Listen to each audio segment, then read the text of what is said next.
বিএনপির বিরুদ্ধে বিরাট ঘটনা ঘটে গেছে, নীরবে নিবৃত্তি। দর্শক, এতটাই কঠিন ঘটনা, বিএনপি এতটা জটিল সমীকরণের মুখে পড়েছে যে বিএনপির ক্ষমতা চলে যেতে পারে। বিলিভ ইট অর নট, যেতে পারে, নাও যেতে পারে, কিন্তু ক্ষমতা নড়বড়ে। হঠাৎ একদিন ঘুমাবে। সিএনজি স্ট্যান্ড দখল কে করেছে? বিএনপি। বাস স্ট্যান্ড দখল বিএনপি। বাজারঘাট দখল বিএনপি। রাখছেনটা কি বাংলাদেশে?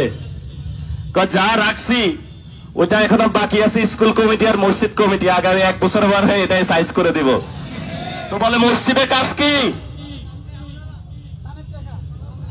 ওই মসজিদে সমাজ কল্যাণ মন্ত্রণালয় থেকে টাকা আসে, ওটাও খাইয়া দিতে হবে। বাটপাড়ের দল, তোমার লজ্জা লাগে না? বেগম খালেদা জিয়ার ছবি নিয়ে তুমি হলো এখানে চাঁদাবাজি করো। বাটপাড়ের দল, তুমি বেগম খালেদা জিয়া শহীদ জিয়ার ছবি নিয়ে দুর্নীতি করো। বেগম খালেদা জিয়ার ছবি নিয়ে তুমি চাঁদাবাজি করো। কখনো কি বেগম খালেদা জিয়া বলেছে যে চাঁদাবাজি করতে?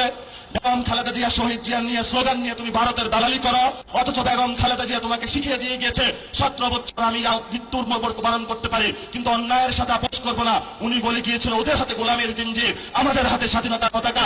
এই স্বাধীনতার পতাকা নিয়েই উনি সামনে বলে চলেছেন এবং মৃত্যুবরণ করেছেন, তবু তাদের সাথে। নাসিরউদ্দিন পাটোয়ারি গতকাল রীতিমতো আমাদের পিএম অর্থাৎ জনাব তারেক রহমানকে হুমকি দিয়েছে এবং চ্যালেঞ্জ ছুড়ে দিয়েছে যে স্বৈরাচার শেখ হাসিনা আমাকে যখন রিমান্ডে নিয়েছে তখন আমি লেখাপড়া বাদ দিয়ে তাকে কিভাবে এই মসনদ থেকে নামানো যায়, কিভাবে আন্দোলনকে বেগমান করা যায়, শুধু ওইদিকে আমি কনসেন্ট্রেশন দিয়েছি এবং তার রেজাল্ট পেয়েছি। সো আপনি গতকাল আমার উপরে হামলা চালিয়ে আমার যে আপনি রক্ত জড়াইছেন, এটার খেসারত আপনি দিতে হবে। এটা আমি পার্সোনালি নিয়েছি। সে কিন্তু বারবার এই কথাটা বলেছে যে এটা আমি পার্সোনালি নিয়ে গিয়েছি। সো এটার জন্য আপনি বড় ধরনের খেসারত দিতে হবে। এখন তার এই কথার কারণে অনেকে দেখলাম হাহা রিয়েক্ট দিচ্ছে। তো ভাই, হাহা রিয়েক্ট দেওয়া আমার মনে হয় ঠিক না, কারণ কখনকার কি পরিস্থিতি হয়ে যায় ভাই, এটা আপনি কল্পনাও করতে পারবেন না। স্বৈরাচার শেখ হাসিনা কি কখনো ভাবছিল যে এই পোলাপাইনগুলা তাকে এভাবে নামাই ফেলতে পারবে? 17 বছরের তার এই যে পিরামিড তৈরি করছিল, এগুলা ভেঙে খান খান হয়ে যাবে।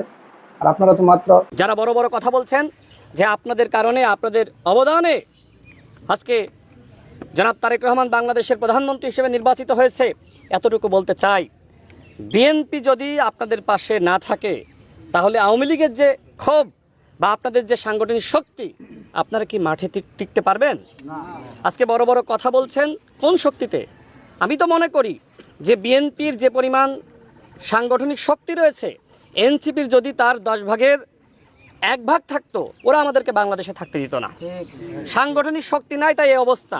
তাহলে বোঝেন যে এরা যদি সাংগঠনিক শক্তি সম্পন্ন ভবিষ্যতে হয় তাহলে কি করবে? এনসিপি আরেকটি আওয়ামী লীগ হবে। জামাত ইসলাম তো ইতিমধ্যে আওয়ামী লীগের ভূমিকায় অবতীর্ণ হয়েছে। আজকে জুলাইয়ের ব্যবসা করে মানুষকে বিভ্রান্ত করার চক্রান্ত করছে। দেখেন, জুলাই সনদ নিয়ে, গণভোট নিয়ে তারা যে ধরনের কথা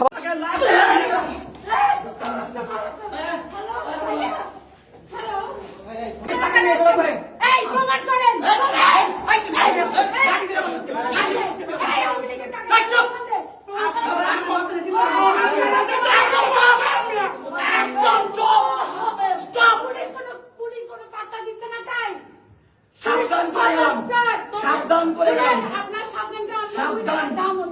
সাবধান লাঠি পিছন দিয়ে লাঠি পিছন দিয়ে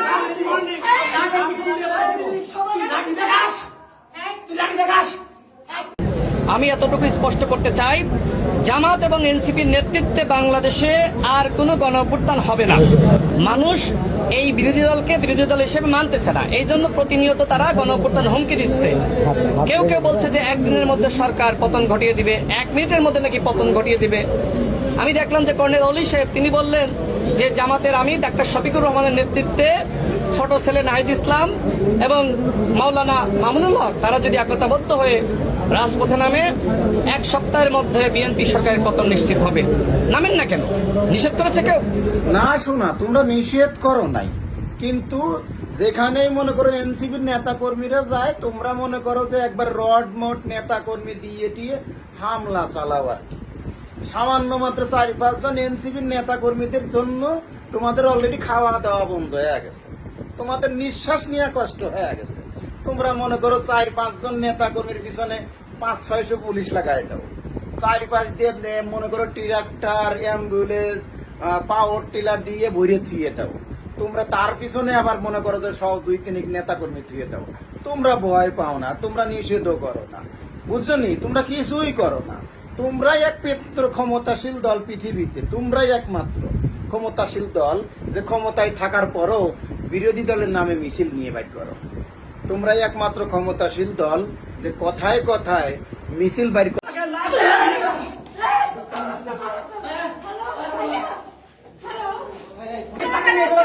এই প্রমাণ করেন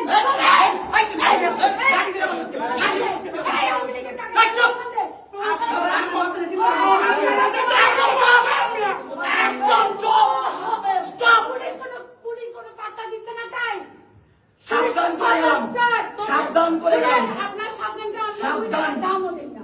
সাবধান, লাঠি পিছন দিয়ে ভরে দেবো, লাঠি পিছন দিয়ে ভরে দেবো, লাঠি পিছন দিয়ে ভরে দেবো। তুই লাঠি দেখাস, তুই লাঠি দেখাস। আজকে র্যাবের আয়নাগর সরাসরি দেখাচ্ছিল, চ্যানেল 24-এ দেখতেছিলাম। বিশ্বাস করেন এই ভিডিওটা যতক্ষণ দেখেছি মানে নিজেকে আর কন্ট্রোল করতে পারি নাই। কি অমানবিক পৈশাচিক তারা নির্যাতন এখানে চালাইতো। মানে ভিডিওটা যতবারে দেখতেছি ততবারে গোসবাম হচ্ছে, শরীর শিহরিত হয়ে উঠতেছে, কাটা দিয়ে উঠতেছে রীতিমতো। বিশ্বাস করেন, আপনারা মনে ইতিমধ্যে অনেকে ভিডিওটা দেখছেন, আমি জাস্ট কয়েকটা ফটো আপনাদেরকে ভিডিও স্ক্রিনে দেখাচ্ছি। 3 ফিট বাই 3 ফিট, বুঝতে পারছেন? মাত্র 2 হাত চড়া, 2 হাত লম্বা। মানে একজন লোক, ভদ্রলোক, সে বলতেছে যে এটা মুরগির খাঁচার মতো। একটা মুরগির খাঁচাও তার চেয়ে বড় থাকে, সেখানে একটা মানুষ থাকতো। আপনি বুঝতে পারছেন? মাত্র 2 হাত উচ্চতা, 3 ফিট উচ্চতা, আর পাশে 3 ফিট। মানে ভাবা যায় এখানে একটা মানুষ থাকতো। তো ব্যারিস্টার তাজুল ইসলাম তিনি বলতেছে এখানে যারা ঢুকতো তারা আর কখনো জীবিত ফিরে আসতো না। এইভাবে পৈশাচিক নির্যাতন করা হতো। এখানে কাদেরকে রাখা হতো? বিশেষ করে জামাতে ইসলামের লোকদেরকে, বিএনপির লোকদেরকে, আবার জঙ্গি ট্যাগ দিয়ে কিছু লোককে এখানে রাখা হতো। এখানে যাদেরকে ঢুকানো হতো তাদেরকে নতুন করে কোনো শাস্তি দেওয়ার দরকার ছিল না। এই ঘরটা একটা বড় শাস্তি ছিল। আপনি ভাবেন তো ভাই, 3 ফিট বাই 3 ফিট একটা ঘরের মধ্যে আপনাকে রাখা হচ্ছে।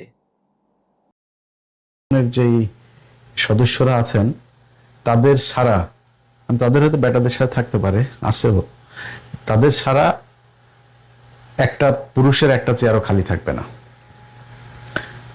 1 সপ্তাহের মাথায় ফরাদ ভাই, যিনি পানি সম্পদ প্রতিমন্ত্রী, তার একটা ভিডিও বেরিয়েছে। অত্যন্ত স্পর্শকাতর বিষয় এটা। তার ভিডিওটা বেরিয়েছে একজন হিন্দু নারীর সাথে। মানে হিন্দু নারী না হয়ে মুসলমান নারী হলেও সমস্যা নেই। বাংলাদেশে মানে হিন্দুদের চাইতো ভারত প্রেমী, ভারতের জন্য কাপড় চোপড় টাকা পয়সা নিয়ে খুলে দেওয়ার মতো এরকম নারীর অভাব নেই। আপনাকে কয়েকটা জায়গায় আমি একটু সতর্ক করে দেই।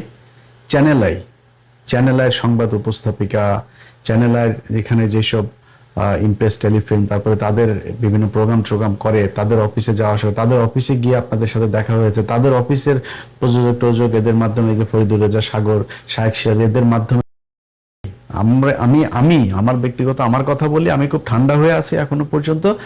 যে আমার দেখা মানুষ হিসাবে যেটা মনে হচ্ছে, হ্যাঁ, সরকার এখন আন্তর্জাতিক আমাদের যে পলিসি যেটা নেওয়া দরকার সেভাবেই নিচ্ছে। আমি যেটা চাই, আমার যেটা মানে খুব মানে প্রচন্ড রকমের আমার মাথায় কাজ করে, সেই দিকগুলো সরকার ঠিক জায়গাতে আছে। অর্থাৎ ভারতের ব্যাপারে আমার কোনো কমপ্লেন নেই সরকারের বিরুদ্ধে।